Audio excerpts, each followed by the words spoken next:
Hello guys, आपका बहुत बहुत स्वागत है मेरे YouTube channel and Instagram account life easy with example. तो आप सभी लोग को प्यार भरा नमस्कार। और मैं अपनी बातों को इस वीरान क्षेत्र में इसलिए कह रहा हूँ क्योंकि मुझे थोड़ा सा बोलने में घबराहट होती है इन पब्लिक।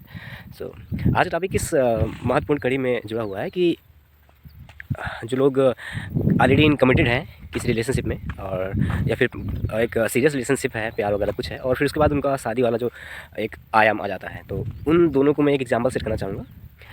एग्जांपल कुछ ऐसा है कि जैसे कोई व्यक्ति अगर किसी को फ़ोन करता है और फ़ोन कर रहा है तो सामने वाला को तो वो देख नहीं रहा है कहाँ है, कैसे किस सिचुएशन में है। और वो बाय द वे अगर सामने वाला बाइक चला रहा होता है और बाइक चलाते चलाते अगर उसका फ़ोन बज गया, फ़ोन उठा लिया, और उसी कारण अगर उसका एक्सीडेंट हो गया, छोटा मोटा एक्सीडेंट, तो ये तो बहुत बड़ा एक्सीडेंट, तो उसमें दोषी क्या वो व्यक्ति खुद होगा या फिर आप होंगे जो आप फ़ोन कर रहे हैं। तो जस्ट ऐसा ही शादी में होता है। शादी के लिए लोग लड़का या लड़की एक दूसरे को देखने के जाते हैं तो उसके पास्ट के बारे में कोई एक दूसरे बिल्कुल भी नहीं जानते होते हैं, जैसे कि वो किसके साथ अभी रिलेशनशिप में है या नहीं है। लेकिन अगर शादी का कोई बीच में स्टैंडर्ड आ जाता है, चूँकि पारिवारिक एक जिम्मेदारी होती है कि भाई लड़की को शादी करना है, लड़का की शादी करना है, उस केस में ये बहुत ज़रूरी हो जाता है कि सामने वाले को आदमी परखता है। लेकिन पास्ट की चीज़ें ना तो कोई बताता है ना कोई पूछ पाता है, और आई थिंक पूछना भी नहीं चाहिए। बट लेकिन मेरा कहने का मतलब एग्जैक्टली ये है कि अगर जैसे कि गाड़ी चलाते हुए यदि आप फ़ोन से बात कर रहे हैं, इसका मतलब ये हुआ कि आपके साथ कोई, आप अभी जिस रिलेशनशिप में पहले थे अभी भी उसको आप छोड़ नहीं पाए हैं।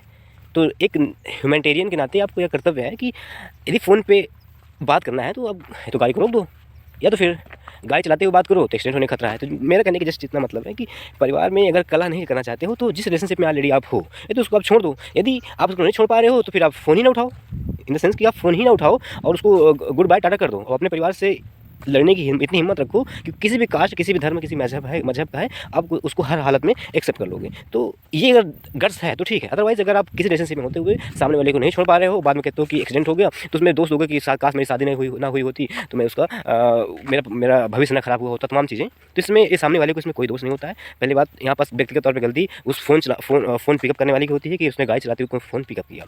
इतनी बातें शायद थोड़ा थोड़ा आपको विजुलाइज हो सकें, तो ध्यान सुनिएगा। जय हिंद।